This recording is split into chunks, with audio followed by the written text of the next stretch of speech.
Peace. I just wanted to take a moment and build briefly about the 5% culture and customs, and particularly to focus on language. And this is a follow-up to a recent Atlantis Build Talk radio episode that I published, episode 43, about that subject matter. You can listen to it directly at www.soundcloud.com/AtlantisBuild/episode 43. It's a two-part series, and I have part 1 published right now.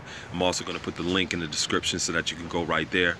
But I'm interviewing my Enlighteners Enlightener, who actually got knowledge back in the 70s, and he's sharing some of his experience and journeys with knowledge of self and things that are similar as well as different to today's millennial generation who are starting to become conscious and to gain knowledge of self.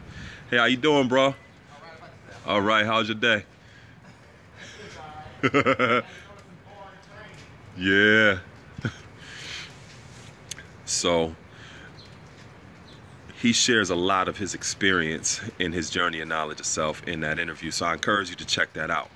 One of the other things that inspired me to do this video is I recently had a conversation with a younger brother in my city who's just starting to come into knowledge of self in terms of just being conscious and awoke to certain realities on this planet. And I can see a lot of myself in him, and oftentimes when I engage him, he doesn't understand that I'm actually talking to my past self, and some of the words of advice and insights that I'm sharing with him can actually save him years of his personal journey, you know, and played the same role that my educators or enlighteners played in my life. But the difference is I was a lot more open-minded and willing to learn than he and oftentimes other people in his generation are. And one of the things that I used to do when I first got knowledge of self is I would go and look for battles. You know, I was doing so much research, and I'm still always doing research, that I would go out and strive to test what it is that I'm learning. So I would look for people to debate. Always. I would go looking for that. I wished somebody would ask me a question about something that came out of my mouth, because I began to learn that apart from a belief system, knowledge should be the foundation. And you should only really believe what it is that you know for sure. And unless you know it for sure, you shouldn't put weight on it as a belief. And if you don't know it, you just don't know it at this time. But that should also encourage you to want to learn more, because you can't make wise decisions if you don't know nothing first. And that is something that's intrinsic or customary to the 5%. We are scientists of life, so we always take an investigative approach towards learning all the things that are around us and within us. And that is something that you oftentimes don't see with other schools of thought, because some schools of thought may be religious, they may be belief systems, and they don't hold their members to that standard of scientific investigation. So when I first got knowledge of self, my educator really helped me understand that, because if I would say something, he would ask me questions about something that I just said. And I begin to learn, that you can't just say anything that comes out of your mouth. You better be sure about what it is that you're talking about, and thoroughly investigate what it is that you're saying, so that you are prepared for people to ask questions. And when I begin to learn that is the most sound and effective approach to attend this world and to engage others, that gave me more of a sure foundation and a sense of fortitude based upon what I was standing for and standing about. And that's something that is not transferable with a lot of different schools of thought. So you may see people who call themselves RBG or Moors or Nuwabians or Hebrew Israelites or Muslims or whatever. They may not hold themselves to that same standard. And that's very different, because if I'm coming in contact with another person that's of the 5%, they listening to what's coming out of my mouth like this. Not because they want to nitpick and be petty. I mean, some people may do that, but that is not the basis of why we do that. As brothers and sisters, we want to hold each other accountable and make sure that our foundation is firm enough for us to stand upon. And that is one of the most wholesome and respectful relationships that you can have with another person, by holding them accountable, not only for what they're saying, but what it is that they're doing.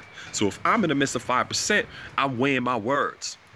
I'm not just saying whatever is I feel like saying, because somebody's going to ask me, well, God, show and prove that. Or God, elaborate on that. Or, add on about this. They're going to have questions if they don't understand. And that is the degree of accountability, or something that's customary amongst us. Other people don't understand that. But yet, some of these schools of thought that have borrowed certain phrases from the 5%, certain concepts from the 5%, have not borrowed that same degree of accountability. So for example, if I'm talking to somebody that's on the outside of the 5%, and they're striving to use our phrases, they're striving to come in the name, they're striving to do other different things, and I'm asking them questions about what it is they're saying and requiring them to show and prove it, not necessarily to me, but show and prove the square that you're standing on. Show and prove the truth that you say that you are committed to. Because that's how I'm going to know the wisdom of that cipher, because the 20th letter in the alphabet is T, that's truth to square. You can see how wise a person's cipher is by how well they're able to have a panoramic view of the various different angles and perspectives people may have of what you're saying to be true.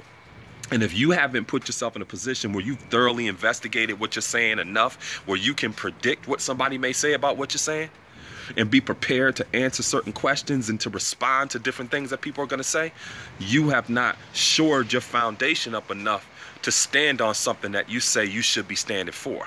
That is something that's customary amongst the 5%. Like I said, I may deal with somebody that deals with comedic science, and I'm asking them questions and stuff. Now they all in their feelings. They feel like I'm personally attacking them or something because I'm asking them to explain what it is that you're talking about. Not only for me, but maybe other people who are listening to what it is that you're saying. And here's the irony of it. Some of these same people who claim that they're not down with religion and they're spiritual and all this other stuff, and they always banging on the Christian church and talking about how pastors always telling people to believe this, that, and that third, and they can't show and prove it, or they can't explain what it is that they believe. These same people do the exact same thing once you get them into environment where you're able to actually question and ask them to elaborate on what it is they're talking about. So if they're talking about how the planets is influencing them and this retrograde, all this other stuff, and you ask them, well, could you explain to me in technical terms, how does the planets actually influence you on an emotional level? Is it influencing your central nervous system, your sympathetic nervous system, your parasympathetic nervous system? How does it affect that? If they can't break that shit down, you're no better than that so-called pastor that you sitting there critiquing and criticizing about believing in the ark. You're no different, but then when you start having that kind of conversation with them, they start, oh, nah, you hating. No, you this, that, and the third. And it's like, well, nah, you doing that to Christians all day. You doing that to Muslims all day. But now we having this conversation, and I want to get more clarity to better understand what it is that you're saying. Now you got a problem with me. It's personal now. I'm doing this, that, and the third. But it's like, no, this is just something that's customary amongst my culture. It ain't personal if somebody asks me, yo, peace, God, how do you see the wisdom build degree in the 140s? Peace, God, how do you see the build degree in the 140s? Could you explain this to me? Could you explain this to me? What makes rain, hail, snow, and earthquakes? The Earth's approximately covered underwater, approximately 3/4 of the surface. The sun and moon have attractive power on our planet while it's traveling at the speed of 1,037 1/3 miles per hour on its way around the sun. The sun draws its water up into the Earth's rotation, which is called gravitation. The fine mist the naked eye can hardly detect. If a person's asking me, okay, yeah, that sounds good, could you explain that to me?